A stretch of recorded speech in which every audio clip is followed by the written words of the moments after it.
le groupe Casino a divulgué il y a quelques jours ses résultats pour l'année 2021. Fortement attendus, ces derniers font état de deux éléments structurants, la stabilisation de l'activité en France, et l'expansion dans l'Hexagone et à l'étranger. La stabilisation des parts de marché s'est consolidée sur le mois écoulé, et le chiffre d'affaires du groupe dirigé par Jean-Charles Naouri s'élève à 8,3 milliards d'euros pour le quatrième trimestre 2021, et à 30,5 milliards d'euros pour l'année 2021, soit une hausse de 5,9% sur 2 ans. Détail des tendances les plus saillantes. Accélération sur les formats porteurs. En 2021, le groupe Casino a continué de se concentrer autour du triptyque proximité, premium et e-commerce. Il s'agit en effet de segments porteurs qui représentent aujourd'hui 76% des ventes du groupe Casino. Le distributeur français a en effet opéré une forte expansion sur la proximité, avec 730 magasins ouverts,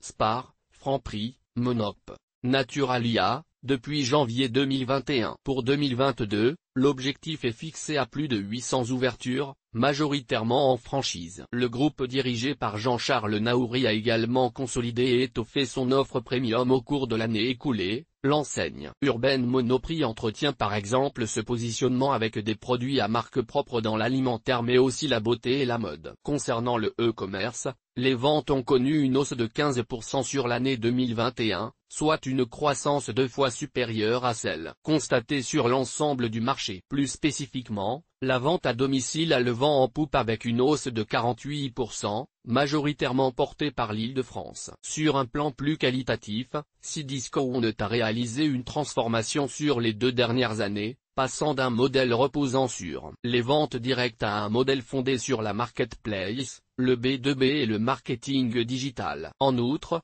GreenYellow, filiale énergétique du groupe Casino, a diversifié son activité B2B et compte notamment Schneider Electric et ST Microélectronique parmi ses clients. En juillet 2021, Relevant, autre filiale du groupe stéphanois, opérant dans le data marketing, a également été répertorié sur la marketplace B2B de Google Cloud, qui lui a octroyé le statut de partenaire de premier plan. De ce fait, Relevant est en mesure d'accélérer la commercialisation internationale de sa suite marketing dédiée aux retailers du monde entier. Expansion en Amérique latine. Si les filiales sud-américaines du groupe dirigé par Jean-Charles Naouri ont été touchées par la pandémie, elles ont également démontré leur capacité d'adaptation. La filiale brésilienne Assaí enregistre ainsi une croissance de 17% et a ouvert 28 magasins en 2021. Au Brésil également, GPA se positionne en leader sur les formats porteurs tels que la proximité et le e-commerce. En Colombie et en Uruguay, Grupo Éxito a connu une forte accélération de vente plus 21% contre 7,5% sur l'ensemble de l'année. Cette filiale du groupe Casino a également réalisé une solide performance sur l'omnicanal,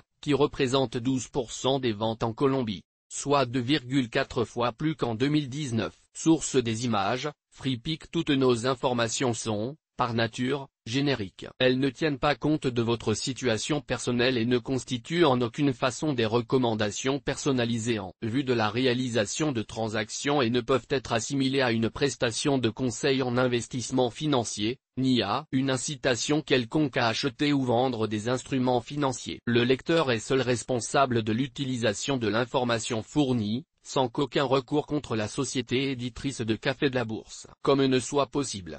La responsabilité de la société éditrice de Café de la Bourse, comme ne pourra en aucun cas être engagée en cas d'erreur, d'omission ou d'investissement inopportun.